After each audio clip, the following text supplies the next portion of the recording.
ইন্ডিয়াতে কিন্তু নতুন জিএসটি লাগু হয়েছে, যেখানে ওল্ড জিএসটি ছিল 5%, 12%, 18% এবং 28%। এখন কিন্তু সেটা 3টে ক্যাটাগরিতে চলেছে, 5%, 18% আর 40%। মেডিকেল বা ডেইলি লাইফে যে সমস্ত জিনিস আমরা ইউজ করি, যেখানে আগে 12 থেকে 18% ছিল, সেটা কিন্তু এখন মাত্র 5% হয়ে গেছে জিএসটি।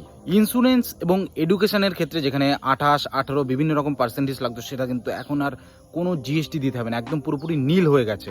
ইলেকট্রিক এবং কনজিউমার ডিউরেবলের ক্ষেত্রে আগে যেখানে আমাদের 28% জিএসটি দিতে হতো, এখন কিন্তু মাত্র আমাদের 18% জিএসটি দিতে হবে। বাইক এবং গাড়ির ক্ষেত্রে কিন্তু আগে যেখানে আমাদের 28% জিএসটি দিতে হতো, সেখানে কিন্তু এখন আমাদের 18% জিএসটি দিতে হবে। এবার চলে আসি 40% জিএসটি কোথায় দিতে হবে।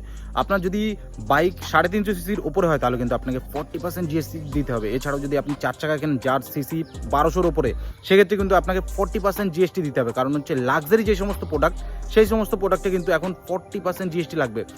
আর জিএসটি 40% লাগবে নন অ্যালকোহলিক ড্রিঙ্ক, যেমন কোল্ড ড্রিঙ্কস, সোডা, এই সমস্তর উপরে কিন্তু 40% জিএসটি লাগবে। আর আপনি যদি সিগারেট, তামাক জাতীয় জিনিস কেনেন, তাহলে কিন্তু সেখানে 40% জিএসটি এখন আপনাকে পে করতে হবে। এবার এই জিএসটিটা কবে থেকে লাগু হবে? এই জিএসটিটা কিন্তু 22শে সেপ্টেম্বর 2025 থেকে স্টার্ট হবে। ভিডিওটা যদি ভালো লাগে অবশ্যই কিন্তু একটা লাইক করতে বলবেন, আর বন্ধুদের সাথে শেয়ার করে দিন, তারাও যদি নতুন জিএসটি সম্পর্কে না জেনে থাকে।